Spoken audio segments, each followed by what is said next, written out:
Con esta mañana vamos a orar. Y así comenzamos. Amado Dios, te agradecemos, Señor, por esta oportunidad, Padre, que nos das en esta mañana de poder venir a estudiar tu palabra. Te agradecemos por aquellos, Padre, que han podido venir a compartir con nosotros presencialmente acá en persona, Señor, los que se conectan virtualmente. Te pedimos por los que vean, Señor, este video luego, Padre, que todo lo que se hable sea para edificación, Señor. Bendice al que por alguna razón u otra no ha podido venir. Padre, háblanos y ayúdanos a entender, Señor, el libro de Hechos. Ayúdanos a entender, Padre, el propósito de la iglesia. Ayúdanos a entender lo que esperas de nosotros. Padre, que podamos hacer un esfuerzo, Señor, para poder practicar esto, Señor, en nuestras vidas diariamente. Te agradecemos todas estas cosas y las pedimos así en el nombre de Jesús, mi Dios. Amén y amén. Así que, hermanos, seguimos hablando de los Hechos de los Apóstoles. En el libro de Hechos hemos estado mirando y vamos a estar mirando Hechos 17, del 16 al 34, hasta el 19 y el capítulo 11 hasta el 41. Entonces, vamos así mismo a mirar acá en nuestro estudio, donde nos recuerda que el libro de Hechos, hermano, tiene maravillosos ejemplos, lecciones para los pentecostales, ¿verdad? De lo que significa vivir una vida de plenitud. En el día de hoy vamos a estar mirando qué tan poderoso es el Evangelio de Cristo. Ofrece la esperanza del cielo, pero nos deja luchar solos en esta vida por nuestra cuenta. ¿Estamos solos, hermanos? ¿Estamos solos? ¿Lo hacemos todos solos? ¿Espera Dios que lo hagamos todos solos? ¿Sí o no? No estamos solos, ¿verdad? Dios está con nosotros. Y en comparación al año 2023, en comparación a hace muchos años atrás, en los tiempos bíblicos, los primeros cristianos, ellos descubrieron el poder de Dios y este fue disponible a través de Cristo. Y este podía satisfacer todas las necesidades, tanto de los creyentes como de aquellos a quienes alcanzarían el mensaje de la salvación. Así que podemos ver acá que el verdadero cambio espiritual ocurre cuando las personas aceptan el plan de Dios y cuando hay un nacimiento de nuevo, profundo, ¿verdad? Por medio de la muerte, de la resurrección de Cristo. Los creyentes continúan cambiando a medida que el poder del Espíritu Santo se mueve en la vida de cada uno para transformarla continuamente. Hermano, mire, hay una cosa que a veces pasa en las iglesias cuando se habla de que una persona viene a los caminos del Señor y de repente la persona viene al frente, acepta a Jesús como su exclusivo y único Salvador, y luego se le dice a la persona, hermano, ¿sabe que no puede hacer esto y esto y esto y esto y esto? Y esto y esto y esto. Y algunas veces cuando eso pasa, las personas hacen caso y no hacen esas cosas. Pero pregunta del millón, ¿por qué esta persona está dejando de hacer estas cosas? ¿Las está dejando de hacer porque alguien se lo pidió? ¿O las está dejando de hacer porque verdaderamente ha habido un cambio dentro de su vida? Entonces, mírenlo de esta manera. Un alcohólico que no reconozca ser alcohólico, aunque deje de beber por complacerle a una persona por un tiempo, sigue siendo alcohólico. Hay una historia que yo usualmente quizás me han escuchado contarla antes, pero la cuento para los que no han escuchado, que dice lo siguiente. Un niño de 2, 3 años está brincando encima de un mueble, de un sofá, y el padre le dice, deja de brincar. El niño se sienta en el sofá y dice, estoy brincando en mi mente. La esencia de la historia es el hecho de que el niño, la niña, no está reconociendo su falta, no está reconociendo el hecho de que no se supone que haga algo. Entonces, tiene que salir de nosotros, ¿verdad? Ese cambio y ese deseo de cambiar, que es algo que vemos acá en el libro de Hechos. Vemos armonía, vemos unanimidad, vemos que hay unidad y a través de ella el poder de Dios es manifestado. Vamos a hablar un poco de hoy cómo es que el testimonio del Evangelio presenta Pablo, que Pablo hizo frente a la idolatría y la brujería frente a la audiencia. También vamos a ver cómo podemos nosotros recurrir al poder de Dios para enfrentar cada desafío en nuestras vidas. Y también, si alguien tiene algún testimonio que compartir sobre lo que es la confianza, la superioridad de Dios, sobre lo que son los dioses falsos.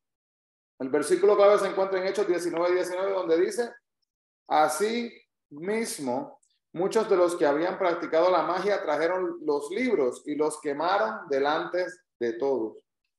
Y hecha la cuenta de su precio, hallaron que era 50,000 piezas de plata. Vamos a hablar de eso más adelante.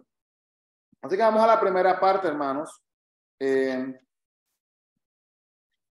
Mirando aquí en Hechos, capítulo 17, del 16 al 20, capítulo 17, perdón, versículo 16 al 21, hablando el evangelio en un lugar difícil, un mensaje nuevo y extraño.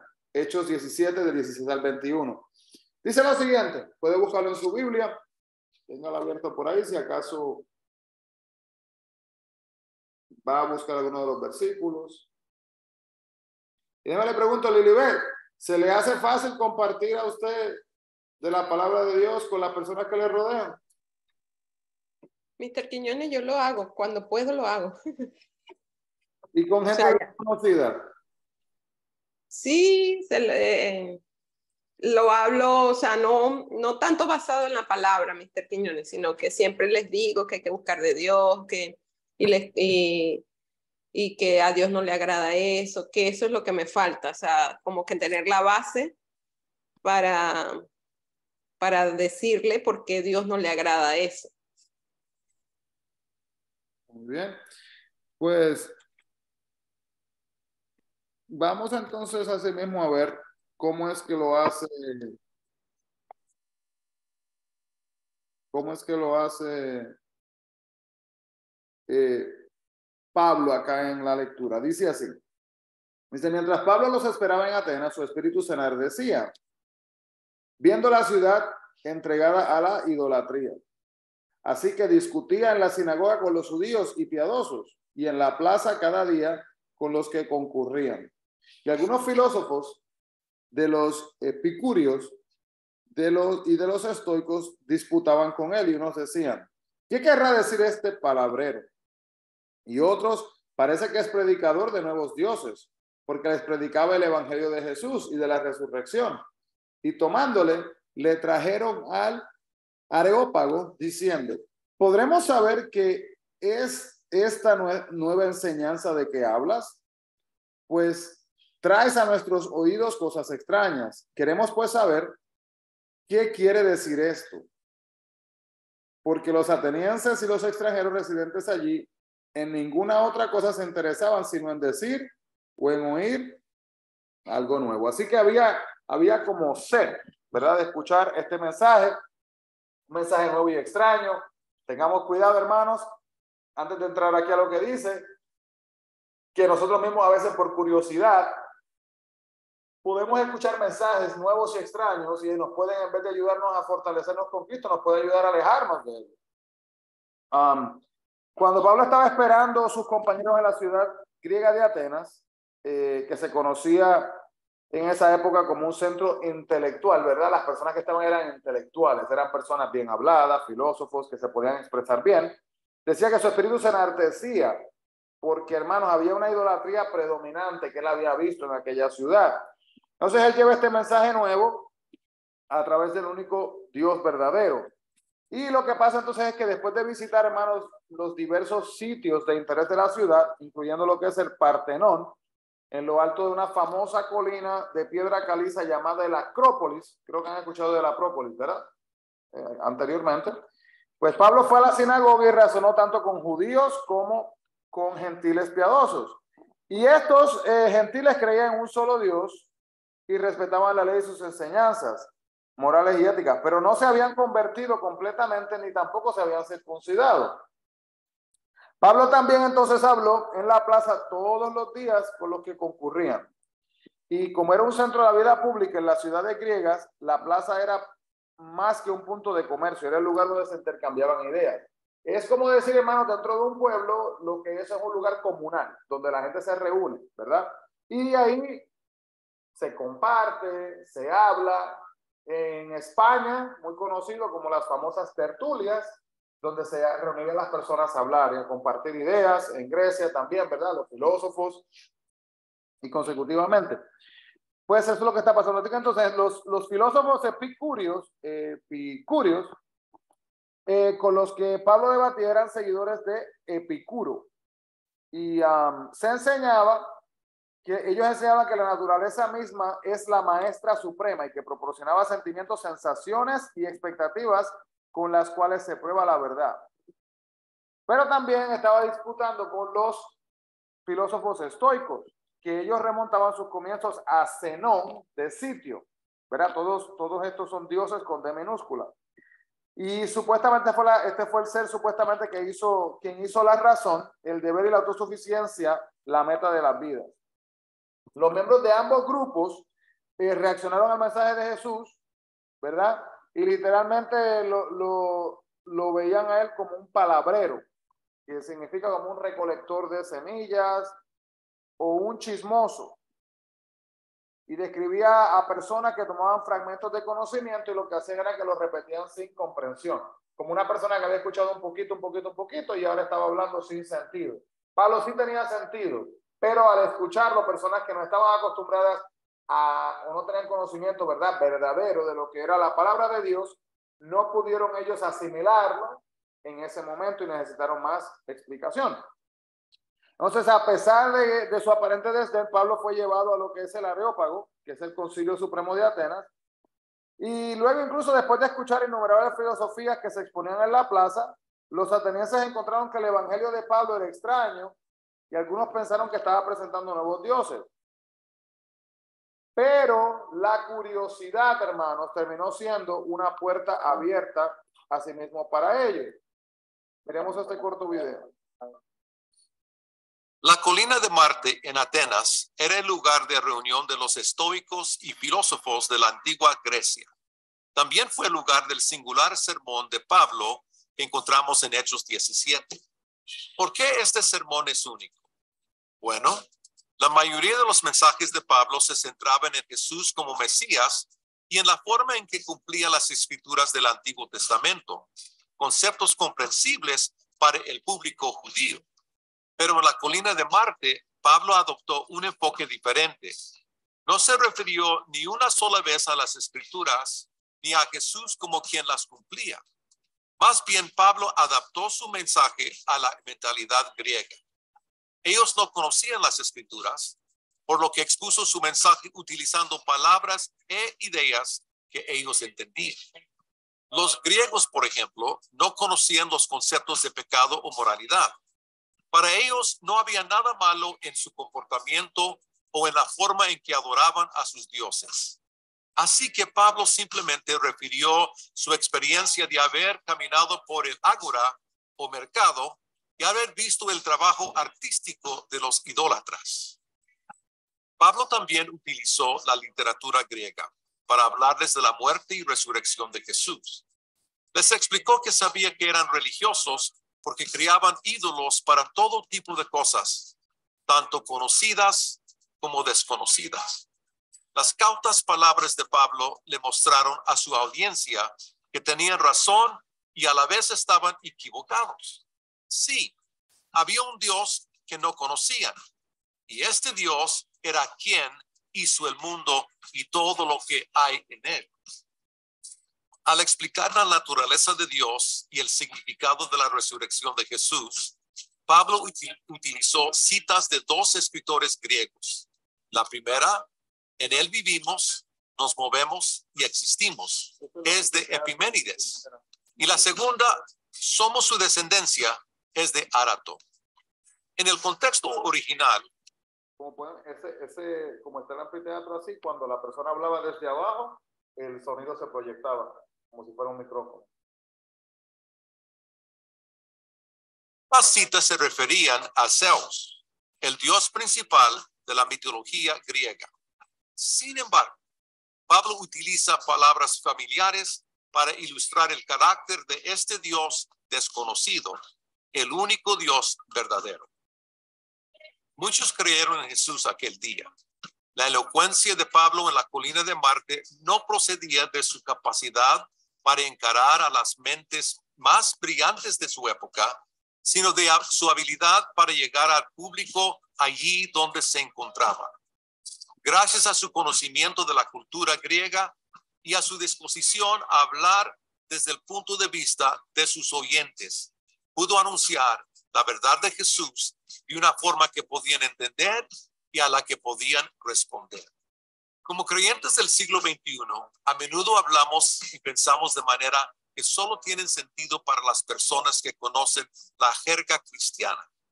Pero el ministerio de Pablo en Atenas nos enseña que la buena nueva de Jesús es para todos. Así que, hermano, bien importante que miremos esto que dice aquí, porque miremos las preguntas. ¿Cómo puede ver el conocimiento de alguien que alguien tiene de la Biblia para guiarlo a Cristo? ¿Y de qué manera pueden los creyentes mantenerse listos para compartir el evangelio con una diversidad de no creyentes? Esto es súper importante. Pablo, cuando vaya a hablar con ellos, a compartirles el mensaje, aunque le dijeron ciertas cosas, ¿verdad? Pensaban que, pues, que era una persona sin comprensión y otras cosas que vamos a estar mirando ahora. Pablo no empezó a hablarle palabrería usando palabras grandes así, ¿verdad? Hay veces que uno, no sé si le ha pasado, a mí me ha pasado, me pasó más cuando era mucho más joven porque pues ya he estudiado más y puedo entender un poco mejor, ¿verdad? Pero recuerdo una vez en específica que estaba escuchando a un predicador y el predicador, hermanos, bien, buen orador, se presentó muy bien, pero hermano, literalmente en ese momento, esto fue hace muchos años atrás, no habían celulares así que uno podía meterse en Google, así tan fácil, ¿verdad? O a buscar un diccionario. Yo estaba ahí nada más, estaba escuchando el mensaje, no pensando en esto, que voy a tener que buscar definiciones. Entonces, pasaba esto. Por ejemplo, a veces decía oraciones como la siguiente. Y como que atraía a la gente, ¿verdad? Y decía, hermanos, para poder verdaderamente entender la esencia de la vida, necesitamos entender la sustancia de lo que es Él. Y la palabra que decía, nadie la sabía. Vamos a decir, es metarfurmurismo. Yo inventándome, eso no es una palabra verdadera. Pero decía una cosa así, entonces la gente que estaba metida, emocionada en escuchar esa palabra, ¿verdad? ¿Qué es la palabra?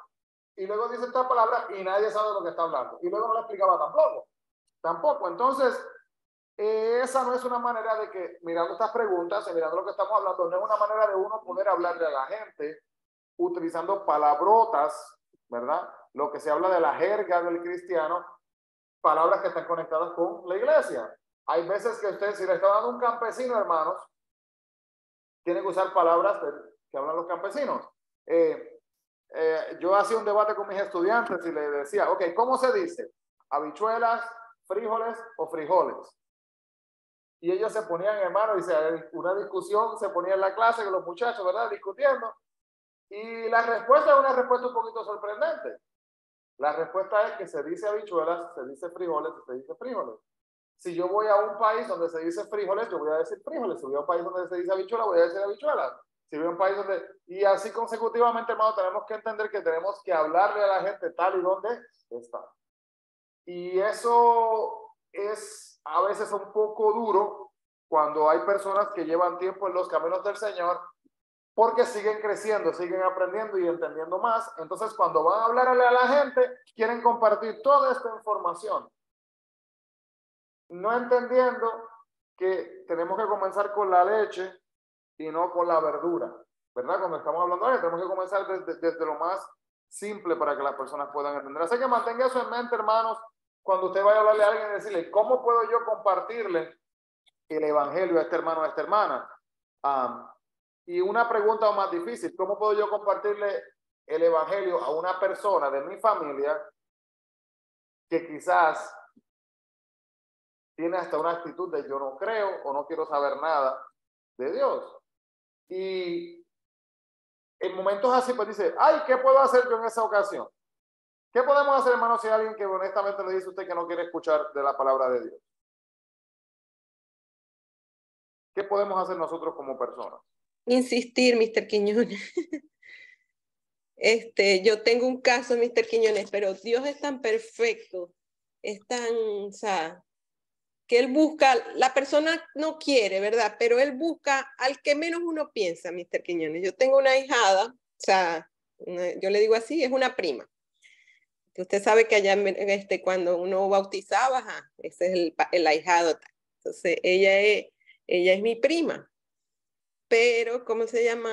Se creció como si fuera otra hija mía. O sea, yo prácticamente, ella se crió conmigo, con mis hijas y eso. Y ella es muy, no, o sea, yo le empiezo a hablar de Dios, que tiene que buscar de Dios, que tiene que hacer las cosas como Dios le agrada, que tal.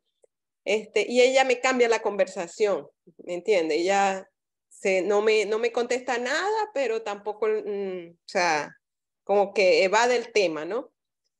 Y Mr. Quiñones, y tiene una niña de 4 años. Y la abuela, la lleva los domingos a la iglesia allá en Venezuela. Y la niña se pone a orar, Mr. Quiñones, o sea, le dice, mami, vamos a orar antes de, y todo es orando porque la señora la está criando en eso. Y ella no quiere, o sea, no escucha nada de Dios y mire por dónde está orando Dios. Por la niña que tiene 4 años y ella le dice, no, mami, tienes que orar así, así, así. Y a mi tía, nos dice en estos días, no, me hizo llorar porque antes de salir le dice, tía, ven, no te vayas, voy a hacer una oración para que Dios te cuide. Y tiene 4 años. Y yo le digo, o sea, ¿cómo ella, o sea, cómo Dios está obrando? Ella no quiere como que conocer a Dios y mire por dónde Dios la está obrando, por su niña. Y yo le digo, Dios es tan perfecto, y ella ve, y por ejemplo, mi tío se enfermó y ella le oró a mi tío. Te vas a sanar, Dios te va a sanar. 4 añitos tiene. Y eso prácticamente, no sé, los que han tenido hijos que lo han criado en el Evangelio, hermanos, cuando no tienen, no sé, es como una sensitividad en esa inocencia que tienen los niños en cuanto a Dios.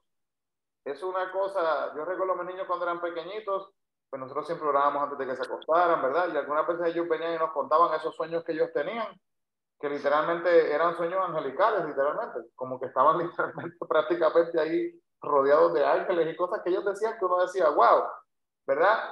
¿Y qué pasa? Mientras nosotros más envejecemos o más maduros nos podemos, más mayores, a veces como que nos alejamos un poco de la inocencia infantil. Y la palabra dice que tenemos que ser como niños para entrar al reino celestial. Y lo que estaba diciendo Lilibet, pues en el caso de que esta persona no quería, se insiste hasta cuando uno puede, pero hermanos, la niña está dando una cosa para su familia, ella está dando testimonio. Nosotros podemos dar testimonio. Si, por ejemplo, si estoy yo con un miembro de la familia que no quiere que yo le hable de Dios, y le cuento que tengo algunos miembros familiares que literalmente me han dicho, y no es porque yo siempre esté así, no es ni por eso, es que no quieren saber nada de Dios. Pero uno, aunque sea, mantiene la postura de respeto, pero no significa que porque esta persona no quiera saber de Dios, yo tenga que cambiar mi carácter, mi temperamento o mi modo de dar testimonio, de vivir mi vida para agradar a Dios. Entonces estamos juntos y cuando viene una situación donde uno puede bendecir a otra persona, pues yo voy a hacer lo que yo voy a hacer como ser humano, ¿verdad? Como cristiano. Y esta persona está viendo esto y ese testimonio puede servir para que esta persona luego se acerque. Así que hermanos, seguimos. Dios es creador y juez. En Hechos 17 del 22 al 34. Vamos solamente a leer los últimos, el 32 y el 34 para poder seguir avanzando, pero luego en su hogar usted puede leer el resto. Dice, pero cuando oyeron de la resurrección de los muertos, unos se burlaban y otros decían, ya te oiremos acerca de esto otra vez. Mas algunos creyeron, juntándose con él, entre los cuales estaba Dionisio, el Areopagita, y una mujer llamada Damaris, y otros con ellos. Entonces podemos ver aquí, hermanos, que al describir entonces a este Dios no conocido como el único Dios verdadero que lo creó todo, Pablo hizo una cosa bastante grande y que tomó bastante valentía, y fue que él contradijo a los epicúreos,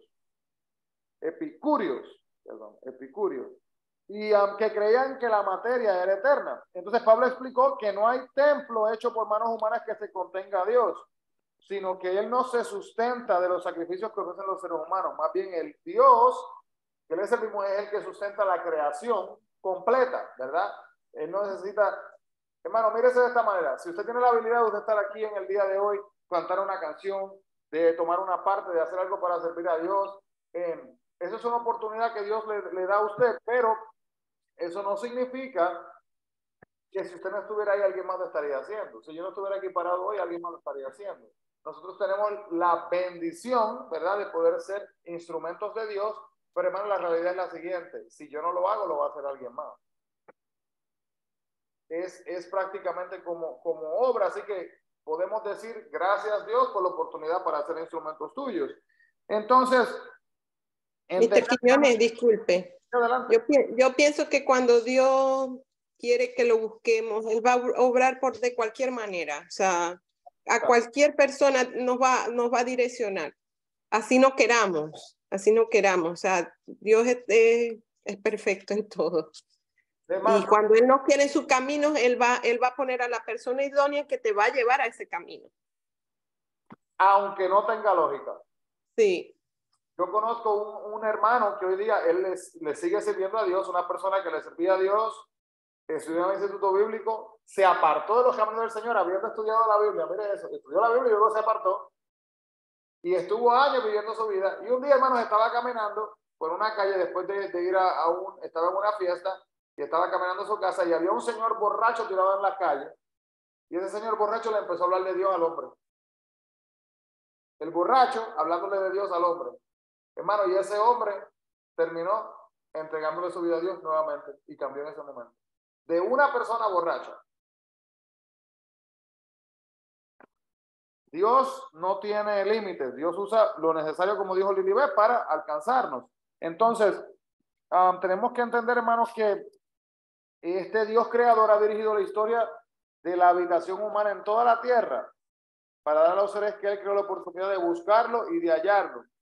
Entonces, vemos acá que también Pablo cita la obra Fenómenos del poeta Arato de Sicilia, para ilustrar a sus creyentes que la raza humana es el linaje de Dios. Entonces, mire esto, hermano, y aquí esto también nos ayuda a entender por qué es que ustedes siempre me escuchan que yo digo que tenemos que estudiar la palabra de Dios, tenemos que estudiar y estudiar y estudiar. Les animo a que escuchen los devocionales. Hermano, esos devocionales, miramos la Biblia, estamos viendo versículo por versículo, compartiendo, entendiendo más allá. ¿En qué nos ayuda esto, hermano? ¿Cómo Pablo podía contrarrestar esas enseñanzas si no las conocía? ¿Verdad? Dirigido por Dios hubiera sido la única manera. Pero hace falta, hermanos, que nosotros entendamos lo que está pasando a nuestros alrededores, porque si no lo entendemos, nos va a llevar. Les cuento una experiencia verdadera. Este viernes estuvimos aquí con los jóvenes y estábamos a punto de hacer una actividad y uno de los jóvenes, no sé cómo fue que llegamos a esto, me dijo la siguiente pregunta. ¿Cuál fue la pregunta exactamente como la vi? Esto fue: nos estamos preparando para el verano con los muchachos y lo que vamos en las actividades, nosotros siempre hacemos una reunión en junio para discutir lo que los chicos quieren hacer en el verano. Estamos hablando de eso, entonces digo, chicos, y cuando nos reunamos hablamos de diferentes temas y esos temas yo los trato de dejar en las manos de ellos. ¿Qué quieren hablar ustedes? ¿De qué quieren aprender? Y entonces yo preparo las lecciones y ahí lo discutimos entonces. Y una de las chicas dijo, vamos a hablar de los juegos estos demoníacos y la posesión de demonios. Entonces uno de los chicos se volteó y dijo lo siguiente, puso una cara así como de sorpresa, dijo, pero ¿para qué hablar de eso aquí? Y me causó curiosidad y le digo, hermano, que se parece a esto que está pasando en esta historia de verdad, lo que pasó. Escucha cómo esta conversación se sigue desarrollando. Luego yo le pregunto al chico, pero ¿y por qué no? Y el chico respondió lo siguiente: yo puedo investigar esa información yo mismo en el año 2023. Yo puedo buscar yo mismo y yo encontrar. Y entonces yo simplemente pude haber dicho, es cierto, y continuar. Pero quiero que entiendan, hermano, que tenemos que tener mucho cuidado porque ese tipo de procesamiento a veces en la mente lleva al camino equivocado o al mal entendimiento. Entonces yo le pregunté al chico y le dije, ok, le voy a hacer una pregunta. Si usted busca información y usted la comparte, ¿existe la posibilidad de que usted esté equivocado en lo que esté diciendo? La posibilidad, pues sí. Y le dije yo, ok. Y si yo le hablo del mismo tema, usando la palabra de Dios, ¿existe la posibilidad de que yo esté equivocado? Sí. 99% 99 de que no voy a estar equivocado, porque lo que yo estoy diciendo no lo estoy diciendo yo, sino que lo dice la palabra de Dios. Entonces, en ese momento, y el chico se quedó como sorprendido, pero seguimos hablando y le fui explicando diciendo, pero vamos a entender, no tiene que ver con que yo sea perfecto, no es eso. Hay cosas que yo no sé si se entiende, no estoy diciendo eso, estoy diciendo, si vamos a hablar de un tema, ¿verdad? El cual yo he estudiado y yo entiendo, y yo no lo estoy hablando de yo pienso, yo creo, yo pienso, sino de la Biblia dice, la Biblia dice, la Biblia dice. Y luego le hice esta pregunta al chico y le dije lo siguiente, le dije, déjeme hacer una pregunta que mucha gente habla hoy día, en el día de hoy. Le dije, la pregunta es la siguiente. ¿Qué tiene que hacer una persona para ser salva? Y entonces el chico responde estas preguntas, me dice, bueno, la persona tiene que cumplir con los 10 mandamientos, tiene que asistir a la iglesia, tiene que hacer esto y esto y esto y esto y esto. Y luego me dice al final, ¿verdad? Me pregunta, ¿verdad? Y yo le dije, no. Y abrió los ojos así. ¿Pero y cómo que no? Y dije, bueno, eso es lo que opina mucha gente. Vamos a ver lo que dice la Biblia, no lo que digo yo. Y yo vengo, busco la computadora y le proyecté para que pudiera ver el versículo y que lo leyera la misma persona con sus propios ojos, que no soy yo. Leí el versículo y ahora le pregunté y le dije, ¿tiene alguna pregunta? ¿Entendió? Y me dice, sí, pero no entiendo, no tiene lógica para mí. Y luego entonces utilizamos un ejemplo simple. Cuando Jesús murió en la cruz, ¿verdad? Tenía 2 ladrones, uno de ellos se arrepintió. Y esta persona que se arrepintió, hermanos, no pudo ir a la casa a pedir perdón, no pudo ir a amar a su prójimo, no pudo seguir los 10 mandamientos, no pudo dar sus diezmos, no pudo dar sus ofrendas, no pudo ayudar a la señora a cruzar la calle, no pudo hacer nada de estas cosas. Solamente lo que sí pudo hacer fue confesar con su boca, ¿verdad? ¿Qué es lo que dice? Si confesares con tu boca, y así es que se comparte. Le comparto ese ejemplo, hermanos, verdadero, porque tenemos que salir de lo que se conoce y lo que se entiende para luego llegar a la verdad que es la palabra de Dios. Entonces, miremos acá que el hecho de que la humanidad fue creada por Dios revela la necedad de lo que es la idolatría. Si hemos sido creados por Dios, ¿de qué vale, hermanos, que yo coja esta cosa que está aquí y yo le atribuya a esta cosa la habilidad de causar lluvia? Esa cosa que está ahí no tiene nada que ver con la lluvia. Es una cosa que fue creada, ¿verdad? O vamos a decir que sea un árbol. El árbol también, el árbol creció. O yo imaginar algo, ¿verdad? Y luego creo un ídolo. Porque, hermano, mire, la Biblia dice que no hagamos ídolos, ¿verdad? No debemos de hacer estatuas ni nada de estas cosas. Y hay personas que tienen hasta estatuas de Jesús o hacen ídolos de Jesús físicamente, ¿verdad? Entonces aquí, si yo tengo aquí una estatua de Jesús y yo tengo una petición y yo voy a ir a donde la estatua y le voy a decir, Jesús, por favor, dame esta petición. Esto vamos a hablar un poquito en el tema del mensaje del día de hoy, que cuando yo le vaya a pedir escucha la palabra, a esta cosa, porque eso es una cosa material que la podemos tocar, ¿verdad? Físicamente, pero ese no es Jesús. Y yo le voy a decir esto, hermano. ¿Cuántas personas dirían, ay, cuánto daría yo para que ese fuera Jesús? Hermano, yo no quiero a Jesús así, porque esa cosa tiene limitaciones. Jesús es Dios, Jesús no tiene limitaciones. Jesús está aquí conmigo, está ahí con Lilibet, en la Florida, ¿verdad? Está desde la Florida, en ese calor para que no se vayan a derretir. Está también acá con la familia de Maribel, con Maribel, ¿verdad? Con Efi, con todas las personas. Y tenemos, hermanos, que entender que no le podemos clamar a una cosa. Le oramos y le pedimos a un Dios vivo que todo Él lo puede. Entonces, este mensaje provocó una reacción mixta y algunos negaban, mientras cuanto otros así creían. Entonces, ¿cuál es alguna idea errada acerca de Dios que has escuchado de personas que conocen? ¿Y cómo puedes responder a estas ideas falsas en verdad y en amor? El ejemplo que le acabé de dar responde a esa pregunta. En ese momento, hermanos, cuando hablaba con este joven, le voy a ser bien honesto, que en ese momento lo que yo estaba haciendo y el plan que tenía para la próxima actividad se paró. Y mi enfoque se convirtió en esa persona. Porque, hermanos, un malentendimiento de ciertos temas de la Biblia puede llevarnos al infierno. No hay otra. No hay otra. Si nos ponemos a discutir o a hablar, ¿verdad?, de algún tema, hermanos, que honestamente no tenga nada que ver con la salvación, si usted me quiere decir a mí que la cruz de Jesús estuvo metida dentro de la tierra a 2 pies de adentro, y yo pues es lo que yo he visto, yo pienso que sean 16 pulgadas y no 24, eso no hace nada. Eso es una discusión de temas de carpintería, de ingeniería, ¿verdad?, de arquitectura. Usted miramos cualquier cosa esas cosas son irrelevantes a la larga y a la postre. Pero, hermano, cuando hablamos de la salvación, ahí no se puede. Esos temas no se pueden. Y hubiera sido, escuche esto bien, muy irresponsable de mi persona y sería irresponsable de su persona si usted en algún momento tiene la oportunidad de poder traer luz en medio de una de estas preguntas, y cuando usted escuche una persona que diga, no, yo soy bueno, yo sé que yo voy para el cielo, y usted se voltea y se va caminando como si no hubiera escuchado a la persona, en ese momento usted tuvo la oportunidad de amar a su hermano, a su hermana, de tal manera que usted le trae la luz, ¿verdad? Y, hermano, yo sé que algunas veces la gente se le olvida.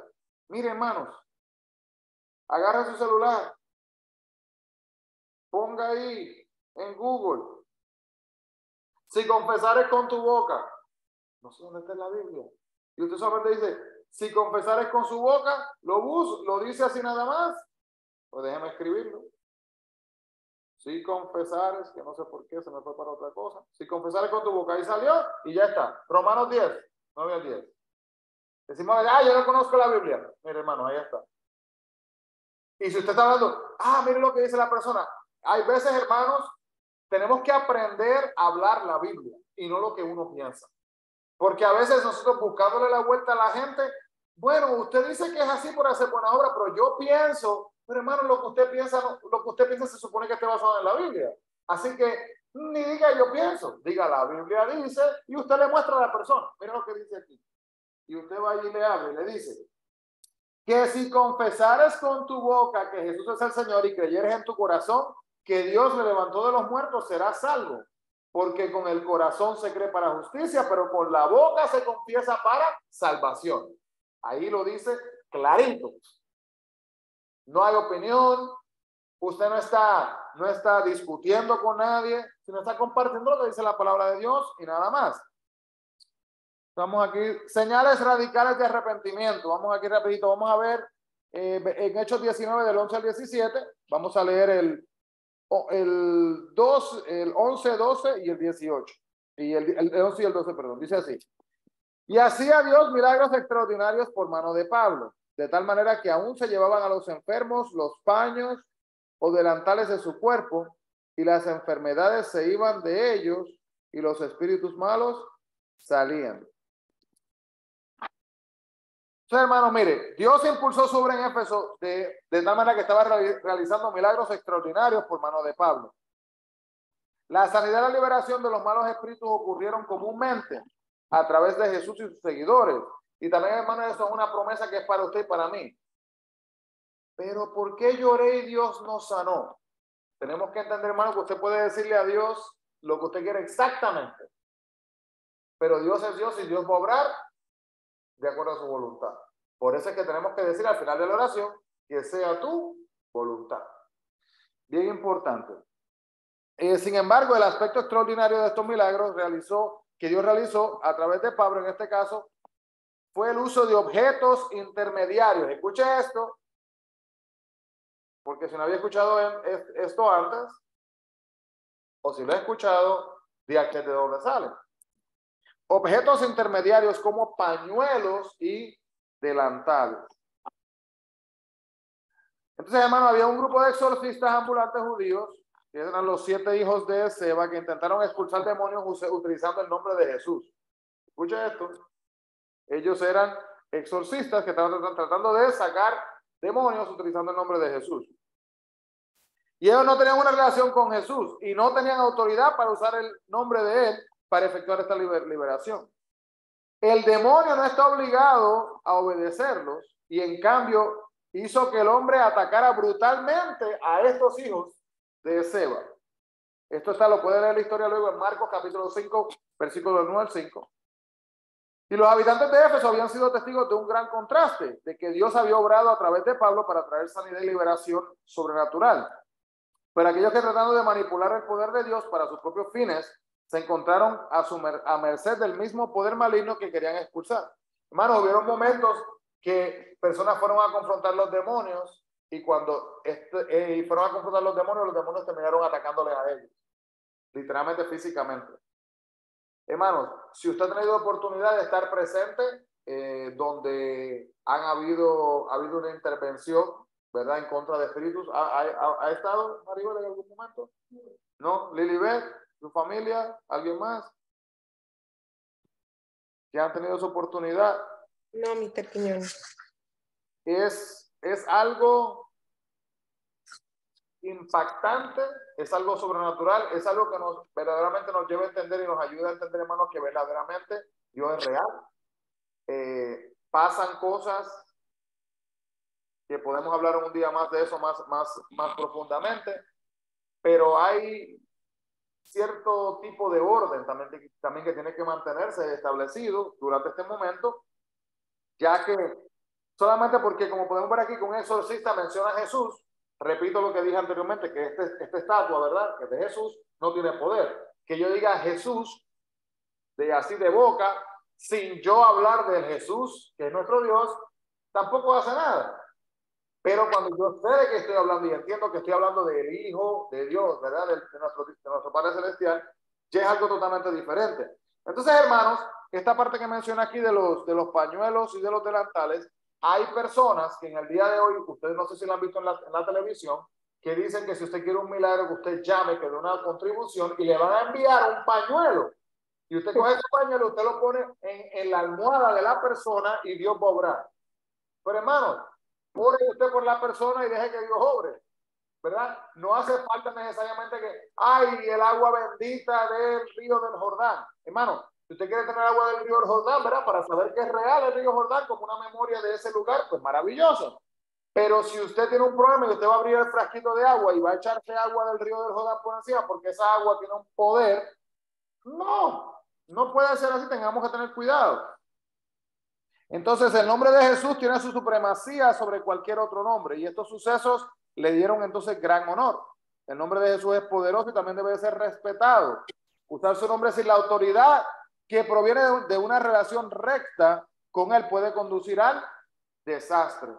Y esto se ve hoy día hasta con los falsos profetas y maestros que se paran ante los oyentes profesando a Jesús solamente con una apariencia de piedad, pero que verdaderamente no presentan o no practican la eficacia de ella. Vamos aquí rapidito. Hechos 2, 38 y 39 habla un poco de lo que es el don del Espíritu Santo, una promesa para todo creyente, que ya lo hemos explicado. ¿Y qué actitud deben de tener los creyentes cuando pronuncian el nombre de Jesús? ¿Verdad? Tenemos que tener una relación, hermanos, y una actitud de bienvenida, una actitud de que estamos listos y aptos para recibir también. Y hermanos, entender, déjeme, aunque el tiempo nos avanza rápido, déjeme decir esta parte que hablamos de la posesión y la manifestación de demonios. Si usted está en algún lugar, hermano, en algún momento, ¿verdad?, y se está haciendo una oración por una persona endemoniada, en ese momento usted debe de cerrar sus ojos y debe de meditar en el Señor. Mientras usted está meditando en el Señor, usted no está pensando en la lista de lo que va a comprar en el mercado, no está pensando en sus problemas personales, está pensando, hermano, en este momento que literalmente, imagínese que usted está en guerra, es lo que es una guerra espiritual. Y cuando hay una guerra, hermano, y vamos a decir que yo representar el enemigo, ¿verdad? Si yo soy el enemigo y yo estoy aquí parado y yo estoy en guerra con el pueblo de Dios, yo voy a buscar atacar la persona débil, la persona que está distraída en su mente, hermanos, y el demonio, cuando se ore por esta persona, el demonio va a salir de esta persona y puede ir directamente a aquella persona que no está conectada con Dios. Porque los demonios necesitan un lugar para ser hospedados, necesitan un cuerpo. Bueno, así que la antigua vida es desechada en Hechos 19 del 18 al 22. Vamos a leer el 18 y 19. Dice, muchos de los que habían creído venían confesando y dando cuentas de sus hechos. Asimismo, los que habían practicado la magia trajeron los libros y los quemaron delante de todos. Y hecha la cuenta de su precio, hallaron que eran 50,000 piezas de plata. Entonces, hermanos, cambiaron sus caminos. Ellos cambiaron sus caminos. Dios impulsó lo que fue su obra en Éfeso, de lo que había pasado en ese momento. Y podemos ver acá que la extraordinaria demostración de poder de Cristo en Éfeso operó a través de Pablo. Los incrédulos no pudieron manipular nada más, lo que tocó el corazón de las personas que estaban ahí, que habían presenciado estos milagros. Entonces podemos reflexionar en estas preguntas, se las lleva con usted. ¿Por qué los cristianos deben rechazar cualquier forma de ocultismo y no participar en ninguna de ellas? Hemos hablado de esto los martes. Hermanos, si usted le abre una puertita, esa puerta sigue creciendo. Ay, que tengo curiosidad. Ay, que yo quiero saber si me debo de mudar de pueblo o no. Déjeme ir a consultar las cartas. Déjeme ir a hablar con una persona que me lea. Ah, yo conozco esta bruja que en mi país, que mire, denle una llamada telefónica. O el que juega con fuego, se quema. ¿Iba a decir algo, Lili? No, Mr. Quiñones, que el que juega con fuego se quema. Totalmente es algo que no debemos de jugar con eso. ¿Y qué evidencia en su iglesia, en su vida, del poder del evangelio? Mire, hermanos,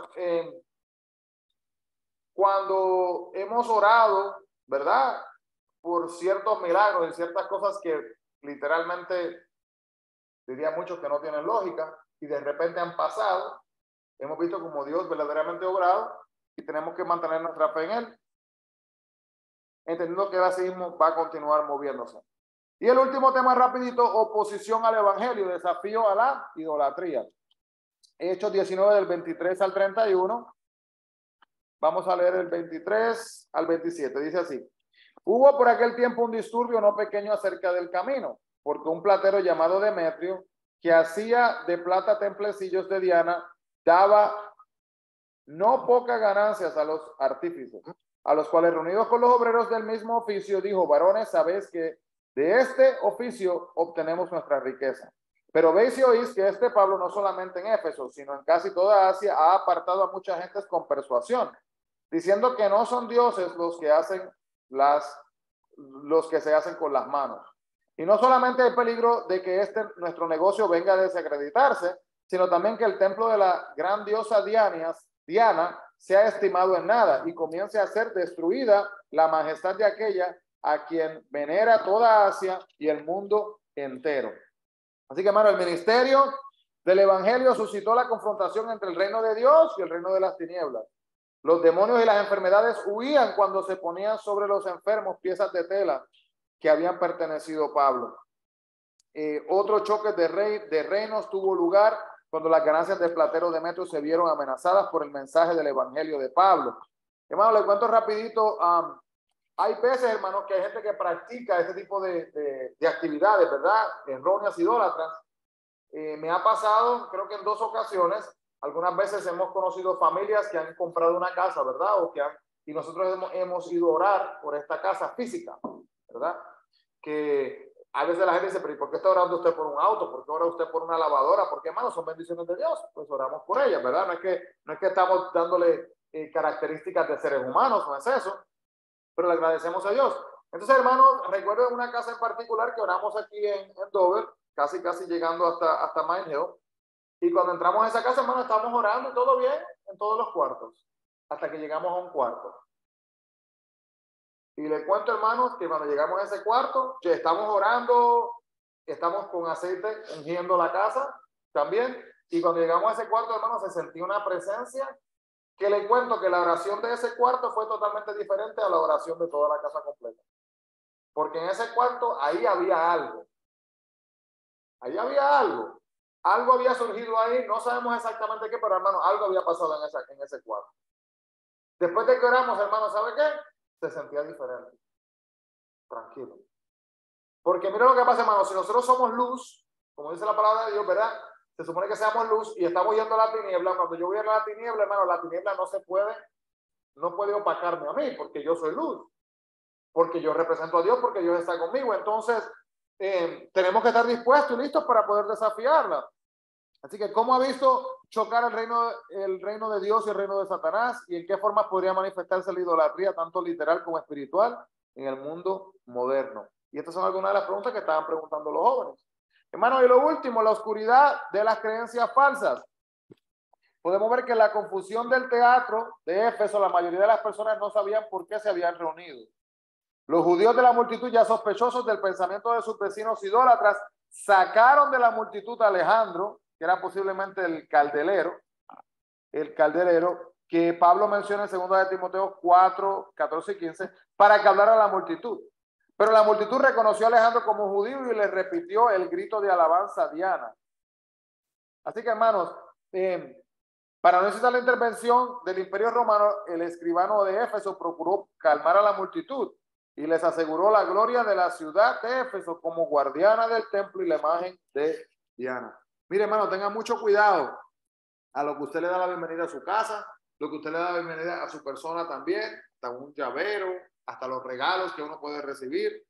Hay veces que uno le regalan hasta dioses de otros países y uno no los conoce y le da la bienvenida a sus hogares. ¿Alguien lo ha marginado a usted por su fe en Cristo? ¿Cómo respondió? ¿Cómo debería de responder?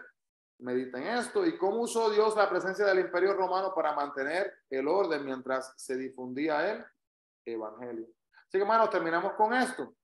Dedico un tiempo para agradecer a Dios el maravilloso cambio que Él realiza a través de la obra de Jesucristo. También confíe que Dios satisface las necesidades espirituales y físicas de sus hijos, testificando de esta manera a quienes no creen en Él, y pida que Dios lo dirija a quienes necesitan escuchar el mensaje de su poder y de su gran amor. Hermanos, vamos a estar separados de la presencia de Dios por el poder del pecado. Somos separados de la presencia del pecado por medio de Dios, disculpe. El ser humano es incapaz de establecer una relación con Dios si está viviendo en pecado activamente y si no está haciendo un esfuerzo, ¿verdad?, de separarse de Él. Nosotros no podemos decidir, vamos a vivir activamente en pecado. Y esto no significa, hermano, que no cometamos errores. Vamos a cometer errores. Pero si yo cometo un error, me doy cuenta de mi error y yo voy a seguir caminando y actuando en este error, ahí está el problema grande. Porque estoy desafiando lo que Dios quiere para mi vida. Así que, hermano, la semana que viene hablamos de los líderes encargados con el ministerio del evangelio.